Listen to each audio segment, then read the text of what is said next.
SpotlightMediaStudios.com. Welcome to Education Unfiltered. Here is Mary Stucco. Hello, this is Mary Stucco with Education Unfiltered, where we talk about all things higher ed, and that can look at things in the trade. You do not need a 4-year degree to go into the trades, and today I have Bob Hedlund with me. He's the co-owner of Hedlund Plumbing in the Lansing area. Welcome, Bob. Hi, Mary. Glad to be here. Thank you for inviting me. How are you today? I'm doing fantastic. Good. So today we're talking about what a career looks like in the trades and why would you want to work in the trades. So you're an expert of this. This is a family business that you've been in, I think, all your life. Is that correct? That is correct. I am almost, I hate to say my age, but I've been in the trades I am now in my 40th year. So I do have a few decades under my belt, and I've seen a thing or two, and this is an area that I absolutely love talking about. Excellent. Well, tell me, what kind of jobs are available in the trades right now? What should potential students be looking at for that? And then we'll talk about how they prepare for that. Absolutely. One thing, as far as the trades, I want people to think about the term trades as all the individuals that literally are building the country. If you see a house going up, if you see a industrial building going up, you see a new retail store, you see a hotel, anything that you see built is being built by the trades. And the beauty of the trades, I think probably the number one thing that I get the satisfaction out of, and people that we've trained, is the satisfaction that you are actually contributing to building something that's going to be there for years, decades into the future. And the self-satisfaction of being able to actually build, it's hard to compare. When you go home at the end of the day of every single day, and you know that somebody's life is either better, their temperature is better, whether it's heating or air conditioning, they have a new driveway, whether it's concrete, they have new trim in their house or a hotel, you have the personal satisfaction that you have actually built something, and I'm telling you, there's very few things that can rate to that level. You know, that's funny you say that, because I just remember being with a friend who was a builder, and he could remember every single house he built. So we'd be driving around, and he'd be pointing out, I built that one, or I worked on that one. So it's interesting. They really take it to heart. You do take it with personal pride, with a sense of ownership, even though you may not own the building, but you really do have a sense of ownership, knowing that you contributed to that building. And I do the same thing. I can drive through Lansing, mid-Michigan, other cities, and I do the same thing. It's so easy to do because you are proud of what you've accomplished. Absolutely. So, I know there's a lot of programs going on. I want you to talk about, let's start at, there's some programs going on now for high school students. Can you expand on, a student who's in high school and, kind of thinking they're interested, but, they really need to try some things out? What would be some options for them?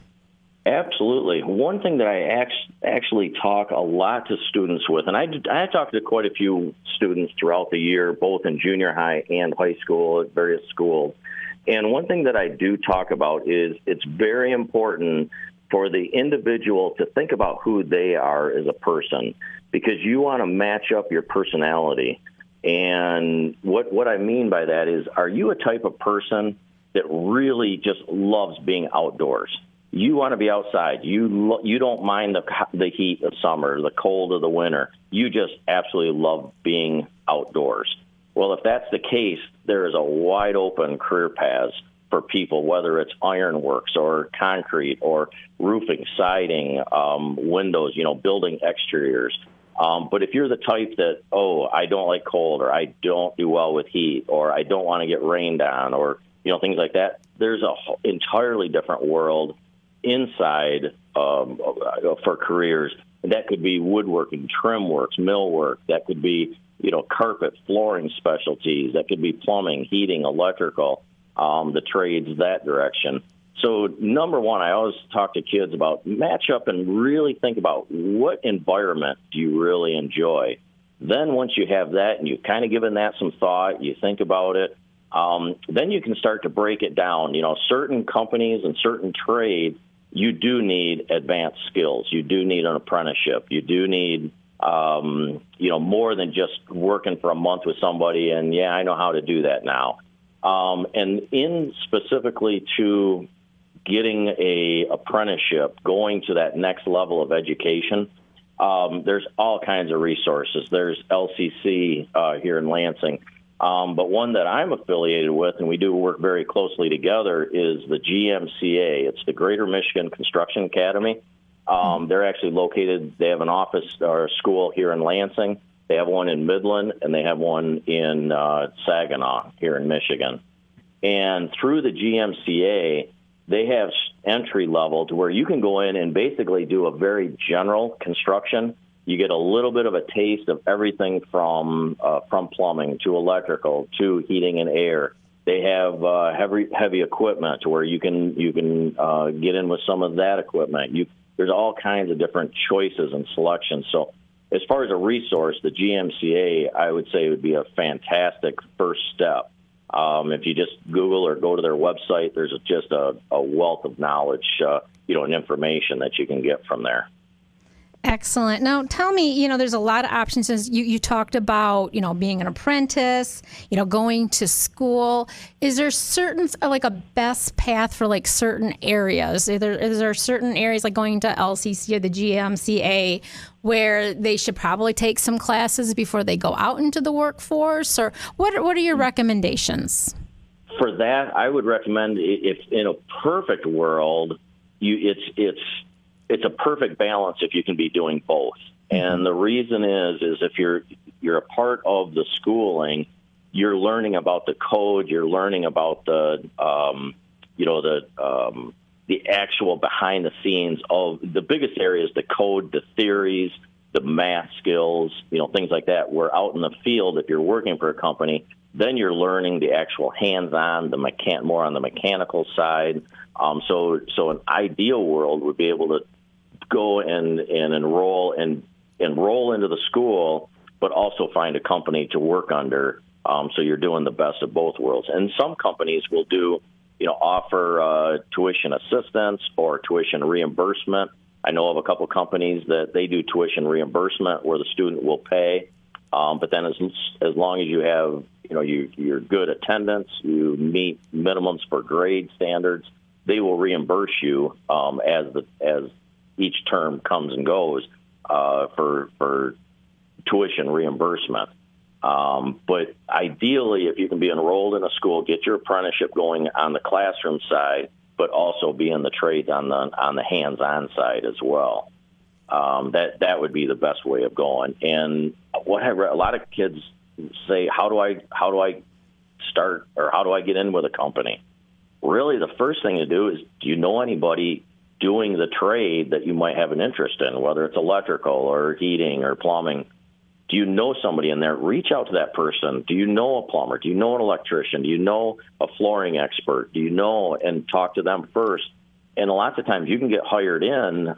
We just brought in 2 new apprentices for the next generation. And, you want to get your foot in the door with a company. And, that's really the best way, is reach out. And if you don't know anybody, look for companies that you respect, that you've heard of. Reach out to them, because a lot of companies will have openings and position open to bring on apprentices.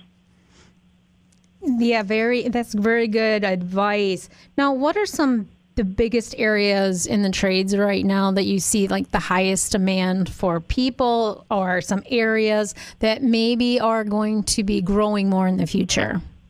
Really, I'm going to say, and it's a very vague answer, I realize, but I'm really going to say everything. Okay. And the reason is, approximately for every one new person coming into the trades, the overall average is in their 50s and 60s of the average person working in the trades. Is that so really? Gosh, I didn't know. Yeah, for every one person that comes into the trades, there's almost 4 people leaving the trades, whether it's they're just they've worked all their years. They're looking for retirement.